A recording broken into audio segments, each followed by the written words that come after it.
नमस्कार दोस्तों, इस वीडियो में हम जानेंगे कि कौन सा घरेलू विद्युत उपकरण कितने वाट में होता है और हमें घरों में किस प्रकार के विद्युत उपकरण प्रयोग करने चाहिए ताकि कुछ बिजली बचाई जा सके। और इसी के साथ दोस्तों मैं आपको इस वीडियो में यह भी बताऊंगा कि कौन सा घरेलू विद्युत उपकरण कितने वाट का है, इसका पता आप कैसे लगाएंगे। क्योंकि बहुत से दोस्तों के मेरे पास कमेंट्स आते रहते हैं कि एक वीडियो ऐसा भी अपलोड करो जिसमें हम ये जान सके कि कौन सा घरेलू विद्युत उपकरण कितने वाट में होता है। इसलिए आप सभी दोस्तों की फरमाइश पर मैंने ये वीडियो अपलोड की है। और दोस्तों वीडियो को बगैर स्किप किए अंत तक ध्यान से देखते रहे, वरना आप कुछ भी नहीं समझ पाओगे। तो चलिए फ्रेंड्स, ज़्यादा समय न लेते हुए शुरू करते हैं आज का ये वीडियो। दोस्तों, जो आप यहाँ पर ये बल्ब देख रहे हो, इसका प्रयोग लगभग सभी ने किया है और कुछ लोग अब भी कर रहे हैं। इसे तापदीप भी कहते हैं क्योंकि इसके अंदर फिलामेंट होता है जो गर्म रोशनी फेंकता है। ये 1.5 वोल्ट से लेकर 400 वोल्ट तक का होते हैं। और अगर हम इनकी वाट की बात करें तो ये 1 वाट से लेकर 500 वाट तक का होते हैं। लेकिन आमतौर पर घरों में 60 वाट, 100 वाट या 200 वाट तक के बल्ब का ही प्रयोग होता है। लेकिन दोस्तों, जैसा कि आप जानते हो, अब इस बल्ब की जगह धीरे धीरे एलईडी बल्ब ने ले ली है, क्योंकि इस बल्ब के मुकाबले एलईडी बल्ब में बहुत ही कम बिजली खपत होती है। दोस्तों, एलईडी बल्ब हाफ वाट से लेकर 500 वाट तक का होते हैं, लेकिन जो हम आमतौर पर घरों में प्रयोग करते हैं वे 7 वाट, 9 वाट, 12 वाट या 22 वाट तक के एलईडी बल्ब ही होते हैं। और दोस्तों, 22 वाट का एलईडी बल्ब 100 वाट के फिलामेंट वाले बल्ब से भी अच्छी रोशनी देगा। इसलिए दोस्तों, अक्सर हमें घरों में एलईडी बल्ब का ही उपयोग करना चाहिए, क्योंकि दोस्तों 100 वाट के एक फिलामेंट वाले बल्ब में 12-12 वाट के 8 एलईडी बल्ब के बराबर बिजली खपत होती है। और आइए दोस्तों, अब इसी के साथ हम बात कर लेते हैं रूम हीटर की। दोस्तों, अक्सर घरों में 500 वाट, 1000 वाट, 1500 वाट या फिर 2000 वाट तक के हीटर का ही प्रयोग होता है। और यहाँ पर मैं आपको बता दूं दोस्तों कि अगर आप अपने कमरे में 500 वाट के रूम हीटर का उपयोग करते हैं तो आप उसकी जगह 100 वाट के 2 फिलामेंट वाले बल्ब लगा ले, क्योंकि ये गर्म रोशनी देते हैं, जिससे आपका कमरा भी गर्म रहेगा और बिजली की भी काफ़ी बचत होगी। और दोस्तों, अब हम बात करते हैं आयरन प्रेस की। दोस्तों, प्रेस 600 वाट से लेकर लगभग 2500 वाट तक की होती है, लेकिन हमें घरों में 600 या फिर 750 वाट की प्रेस का ही उपयोग करना चाहिए। और दोस्तों, अगर हम मिक्सी, जूसर या फिर ग्राइंडर की बात करें तो ये 500, 750 और 1000 वाट तक की होती है। और आइए दोस्तों, अब हम बात करते हैं टीवी की, यानी कि टेलीविजन। दोस्तों, जो पहले सीआरटी वाले टीवी आते थे, यानी कि जिनके अंदर पिक्चर ट्यूब होती थी, उनकी विद्युत खपत बहुत ही ज्यादा होती है। लेकिन अब जो एलसीडी टीवी और एलईडी टीवी आते हैं, इनमें बिजली की खपत बहुत ही कम होती है। और दोस्तों, अगर हम बात करें टीवी की वाट की, तो टीवी की वाट उसके स्क्रीन के ऊपर डिपेंड करती है। अगर छोटी स्क्रीन वाला टीवी है तो वो कम वाट का होगा, और बड़ी स्क्रीन वाला टीवी है तो वो ज्यादा वाट में होगा। दोस्तों, टीवी की वाट कुछ इस प्रकार होती है। मैं यहाँ पर आपको एक चार्ट के द्वारा समझा देता हूँ ताकि आपको समझने में आसानी रहे। Screen size, LED TV, LCD TV और सीआरटी टीवी, सभी टीवी की स्क्रीन का साइज कुछ इस प्रकार होता है। दोस्तों, 15 इंची एलईडी टीवी 15 वाट में होता है, और एलसीडी टीवी 18 वाट में होता है, और सीआरटी टीवी 65 वाट में होता है। 17 इंची एलईडी टीवी 18 वाट में होता है, एलसीडी टीवी 20 वाट में होता है, और सीआरटी टीवी 75 वाट में होता है। और 19 इंची एलईडी टीवी 20 वाट में होता है, एलसीडी टीवी 22 वाट में होता है, और सीआरटी टीवी 80 वाट में होता है। और 20 इंची एलईडी टीवी 24 वाट में होता है, एलसीडी टीवी 26 वाट में होता है, और सीआरटी टीवी 90 वाट में होता है। और 21 इंची एलईडी टीवी 26 वाट में होता है, एलसीडी टीवी 30 वाट में होता है, और सीआरटी टीवी 100 वाट में होता है। और 22 इंची एलईडी टीवी 30 वाट में होता है, एलसीडी टीवी 40 वाट में होता है, और सीआरटी टीवी 110 वाट में होता है। और 24 इंची एलईडी टीवी 40 वाट में होता है, एलसीडी टीवी 50 वाट में होता है, और सीआरटी टीवी 120 वाट में होता है। और 30 इंची एलईडी टीवी 50 वाट में होता है, एलसीडी टीवी 60 वाट में होता है। और 32 इंची एलईडी टीवी 55 वाट में होता है, एलसीडी टीवी 70 वाट में होता है। और 37 इंची एलईडी टीवी 60 वाट में होता है,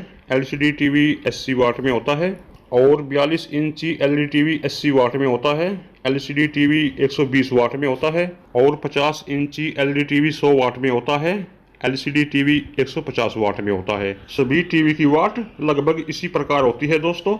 और सिलाई मशीन की मोटर 80 से 180 वाट तक की होती है, और छोटे प्रिंटर 30 से 50 वाट तक के होते हैं, और लेमिनेशन मशीन 100 से 800 वाट तक की होती है, और मच्छर मारने वाली मशीन लगभग 5 वाट की होती है। माइक्रोवेव 600 से 1500 वाट तक के होते हैं, और डीटीएच सेटअप बॉक्स 27 से 30 वाट तक के होते हैं। कॉफ़ी मशीन 100 से 1500 वाट तक की होती है। सैंडविच मशीन 700 से 1000 वाट तक की होती है। CPU 25 से 35 वाट तक के होते हैं। DVD 26 से 60 वाट तक की होती है। वाईफाई 5 से 15 वाट तक के होते हैं। और हेयर ड्रायर 800 से 1800 वाट तक के होते हैं। और वैक्यूम क्लीनर 500 से 3000 वाट तक के होते हैं। टोस्टर 800 से 1500 वाट तक के होते हैं। माइक्रोवेव 500 से 800 वाट तक के होते हैं। बर्तन धोने की मशीन 1200 से 2400 वाट तक की होती है। हीटर 1000 से 3000 वाट तक के होते हैं। ओवन 1000 से 5000 वाट तक के होते हैं। एयर कंडीशन 500 से 1500 वाट तक के होते हैं। लैपटॉप 100 वाट का होता है। और वॉशिंग मशीन की बात करें तो छोटे वाली वॉशिंग मशीन की कपड़े धोने वाली मोटर 250 वाट की होती है और सुखाने वाली मोटर 150 वाट की होती है। इसके अलावा जो बड़े वाली मशीन होती है उनकी कपड़े सुखाने वाली मोटर 1800 से 5000 वाट तक की होती है और कपड़े धोने वाली मोटर 250 से 1300 वाट तक की होती है। और टेबल फैन आमतौर पर 100 वाट का होता है। और तूफान फैन 120 वाट से लेकर 250 वाट तक के होते हैं। और कूलर 100 वाट से लेकर 500 वाट तक के होते हैं। और सीलिंग फैन 52 वाट से लेकर 75 वाट तक के होते हैं। 36 इंची सीलिंग फैन 52 वाट में होता है और 56 इंची सीलिंग फैन 70 से 75 वाट में होता है। और दोस्तों, अगर आपको नहीं पता है कि आपका सीलिंग फैन कितने वाट में है तो मैं यहाँ आपको बताऊंगा कि सीलिंग फैन व अन्य विद्युत उपकरण जिनमें मैग्नेटिक फील्ड होता है उसकी वाट हम कैसे निकालें। तो चलिए दोस्तों, अब मैं आपको यहाँ पर छत के पंखे की वाट निकालने का तरीका बताता हूँ। दोस्तों, सीलिंग फैन या और कोई अन्य विद्युत उपकरण जिनमें मैग्नेटिक फील्ड होता है उसका पावर फैक्टर 0.8 होता है। और जो घरों में मेन सप्लाई आती है वो होती है AC 220 वोल्टेज। उसके बाद दोस्तों होता है लोड। विद्युत उपकरण कितना लोड ले रहा है, उसके अंदर कितनी विद्युत ऊर्जा खपत हो रही है, मतलब वो कितने एम्पियर का लोड ले रहा है। आपको अच्छी प्रकार समझाने के लिए मैंने यहाँ पर ये डायग्राम ले लिया है। जैसे कि आप यहाँ पर देख रहे हो, जो इनपुट वोल्टेज होती है वो 220 वोल्टेज है।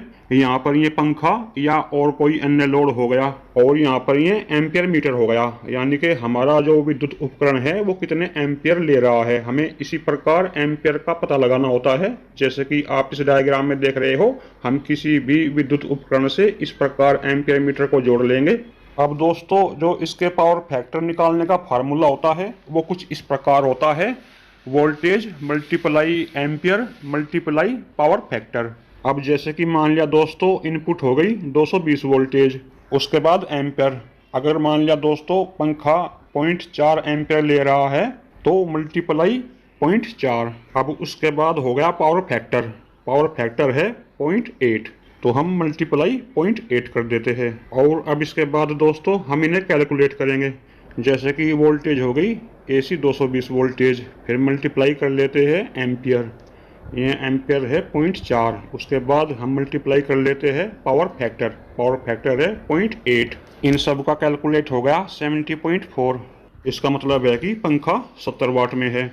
अब इसके बाद मान लिया दोस्तों, अगर छत का पंखा 0.3 एम्पियर ले रहा है तो उसके लिए हम यहाँ पर 220 वोल्टेज मल्टीप्लाई 0.3 मल्टीप्लाई 0.8 इन सबको कैलकुलेट करें तो यहाँ पर आएगा 52.8। इसका मतलब है कि हमारा पंखा लगभग 50 वाट में है। इस प्रकार दोस्तों आप उन सभी विद्युत उपकरणों की वाट मालूम कर सकते हो जिनके अंदर मैग्नेटिक फील्ड होता है। और दोस्तों, आप और किसी अन्य विद्युत उपकरण की वाट मालूम करना चाहते हो तो मुझे वीडियो के नीचे कमेंट बॉक्स में अवश्य लिखें। और अगर आपको ये वीडियो पसंद आया हो तो इसे लाइक व शेयर जरूर करें और साथ ही हमारे चैनल को भी सब्सक्राइब करें ताकि हमारी आने वाली हर नई वीडियो की सूचना आपको मिलती रहे। मैं आगे भी आपके लिए ऐसी ही यूजफुल वीडियो अपलोड करता रहूँगा।